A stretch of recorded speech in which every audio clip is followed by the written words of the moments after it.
रीति रिवाज इंसान को सभ्यता और अपने संस्कारों से जोड़कर रखती है।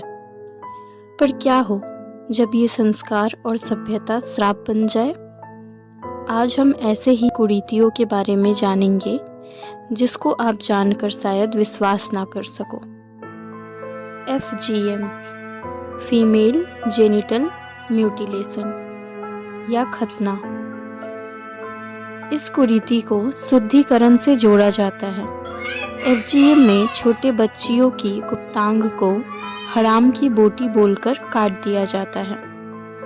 इस प्रक्रिया को घर के बड़े बुजुर्ग, माँ या दादी करती है, जिनके पास ना ही कोई डिग्री होता है ना ही सर्जरी का कोई अनुभव।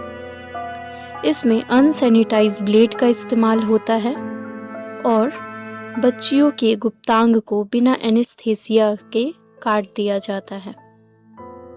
इसे 4 टाइप में डिवाइड किया गया है। टाइप 1, इसमें क्लिटरस यानी वजाइना के ऊपरी पार्ट को काट दिया जाता है। टाइप 2, जिसमें लेबिया मिनोरा यानी वजाइना के इनर लिप्स को काट दिया जाता है।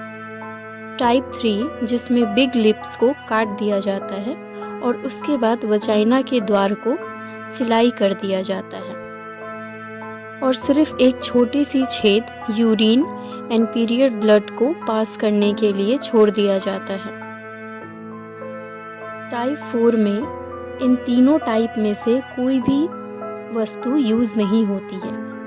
उसमें हानिकारक पदार्थ या प्रीकिंग, स्क्रैपिंग, इन सबको यूज किया जाता है।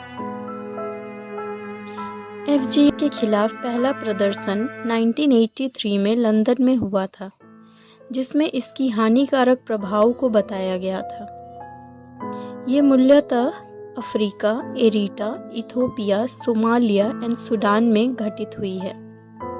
यहाँ तक कि इंडिया में भी इस प्रक्रिया को किया जाता है। कई प्रोटेस्ट एंड लॉज के बाद भी आज भी ये प्रक्रिया गुप्त रूप से किया जाता है। Breast ironing. इस प्रक्रिया में 10-12 वर्ष की लड़कियों के स्तन को गर्म पत्थर के सहायता से मसाज किया जाता है। उनका विश्वास होता है कि इससे लड़कियों का शारीरिक विकास धीरे रूप से होने लगेगा और वे गंदे नज़रों से बच सकेंगी, पर इसका परिणाम बहुत ही घातक होता है। विक्टिम को शारीरिक और मानसिक रूप से हानि पहुंचती है। इससे टिश्यू डैमेज या ब्रेस्ट इन्फेक्शन जैसी असुविधाओं का भी सामना करना पड़ता है। ये प्रक्रिया मूलतः रूप से नाइजीरिया, टोगो या अफ्रीका में किया जाता है। 2006 में कैमेरॉन ने सबसे पहले ब्रेस्ट आयरनिंग के खिलाफ लॉ पास किया था।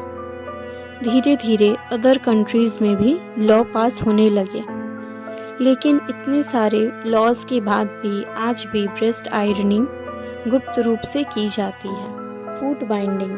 फूट बाइंडिंग को सुंदरता और सामाजिक स्थिति का प्रतीक माना जाता था। इसका मुख्य उद्देश्य महिलाओं के पैरों को बांधकर उनके प्राकृतिक विकास को रोकना था, क्योंकि चीनी लोग पैरों को छोटा ही सुंदर और आकर्षक मानते थे। हालांकि फूट बाइंडिंग से गंभीर शारीरिक परिणाम जैसे कि अपूर्णता, विकलांगपन, लगातार दर्द जैसी समस्याएं उभर आती थी। इसमें महिलाएं लगातार अपने पैरों को कपड़े से टाइट बांधा करती थी और जूते भी अपनी साइज से 2-3 इंच छोटे पहना करती थी। ये चीन में लंबे समय तक चली, लेकिन 20वीं सदी के शुरुआत में चीन में प्रतिबंधित कर दिया गया। इतनी देर तक वीडियो में बने रहने के लिए धन्यवाद।